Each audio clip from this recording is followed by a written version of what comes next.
Bienvenidos a nuestro taller bíblico. Hablaremos hoy de la carta a los Corintios de San Pablo.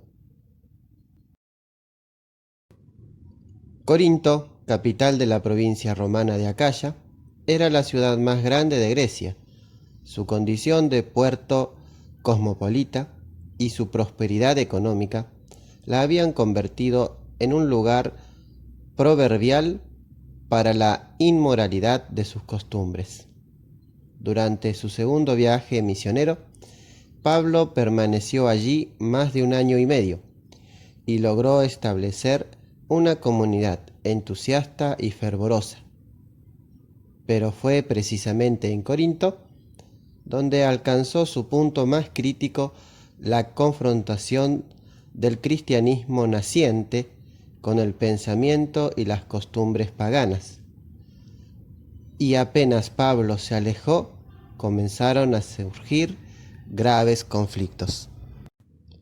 La llegada de Apolo y de otros predicadores cristianos, que se presentaban como emisarios de Pedro, dividió profundamente a la comunidad, provocando la formación de bandos rivales. Muchos cristianos no se habían despojado suficientemente de las costumbres paganas y caían en el libertinaje moral. Las asambleas litúrgicas estaban perturbadas por una escandalosa división entre ricos y pobres, o por formas de exaltación teñidas de paganismo. Algunos confundían el Evangelio con una sabiduría puramente humana, y otros negaban la resurrección de los muertos. Advertido por estos abusos, Pablo envió la carta a los Corintios para restablecer el orden y responder a las consultas que se le habían hecho.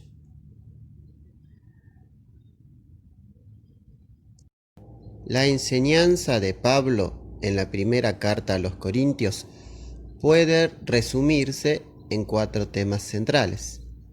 Primero, las divisiones en la comunidad. En la iglesia de Dios que residía en Corinto, habían surgido profundas divisiones. Los bandos o partidos que se habían formado no propugnaban herejías o cismas propiamente dichos, ya que todos asistían a las mismas asambleas litúrgicas y participaban de la misma cena del Señor. Se trataba más bien de grupos antagónicos, que se declaraban partidarios de Pedro, Pablo o Apolo, de la misma manera que los griegos adherían a su maestro de sabiduría o a su filósofo preferido. A primera vista, estas rivalidades podían parecer normales o inevitables, como lo son en cualquier grupo social, pero dentro de la Iglesia las divisiones revisten una especial gravedad. La lucha partidista entre aquellos que han sido bautizados en el nombre de Jesucristo, el único Señor de todos, es un verdadero contrasentido y escándalo. Segundo tema central: abusos y desórdenes en la comunidad. Después de la partida de Pablo, la comunidad de Corinto había crecido en forma sorprendente, pero la conversión a la fe cristiana no había transformado repentinamente a los creyentes y algunos llevaban una conducta indigna, sobre todo en el terreno sexual. Pablo los denuncia enérgicamente. Una cosa es la gloriosa libertad de los hijos de Dios, Romanos 8:21, y otra muy distinta, el libertinaje. Su exhortación se funda en la condición del cristiano y en las exigencias de la nueva vida según el Espíritu. ¿No saben acaso que sus cuerpos son miembros de Cristo y templos del Espíritu Santo? 1 Corintios 6:15. Al mismo tiempo, Pablo reprocha a la comunidad de Corintios su incapacidad para resolver los conflictos surgidos dentro de la comunidad, entre los que han sido purificados, santificados y justificados en el nombre de nuestro Señor Jesucristo. Primera de Corintios 6, versículo 11. La mera existencia de estos conflictos es ya de por sí un escándalo. Mucho más lo es el hecho de recurrir a los tribunales paganos en lugar de encontrar la manera de solucionarlos fraternalmente. Tercer tema central: la carne sacrificada a los ídolos. Todos los temas que aborda Pablo en la carta tienen una raíz común: cómo mantener la fidelidad al mensaje evangélico y las exigencias de la vida cristiana en medio de un ambiente adverso. Un caso práctico de esto era el de la carne sacrificada a los ídolos. En la sociedad antigua no había fiesta ni ceremonias sin sacrificios ofrecidos a los ídolos, y esas fiestas eran frecuentes.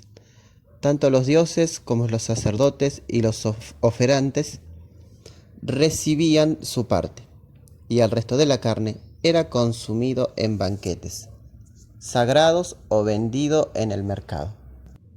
La respuesta de Pablo a este conflicto es clara: el creyente es libre de comerla, con tal que su comportamiento no sea ocasión de caída para los débiles en la fe.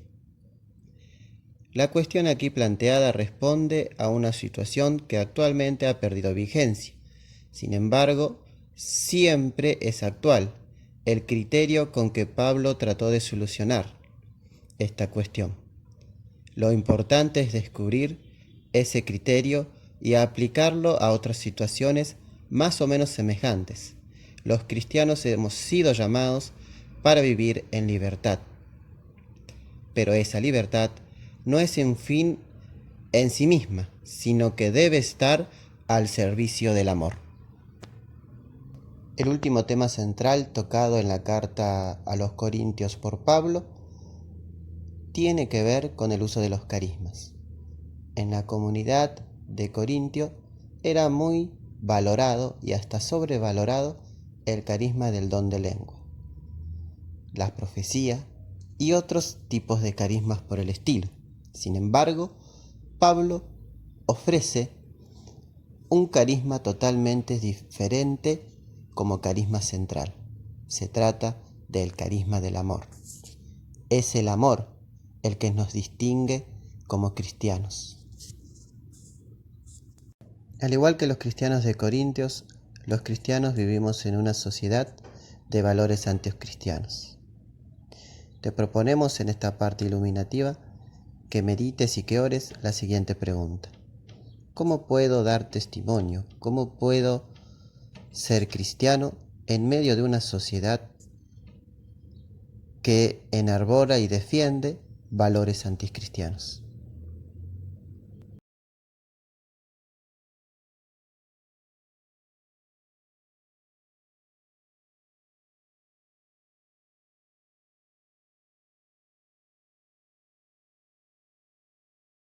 Así llegamos al fin de nuestro encuentro. Te dejamos un gran abrazo, una bendición y nos encontramos el próximo encuentro.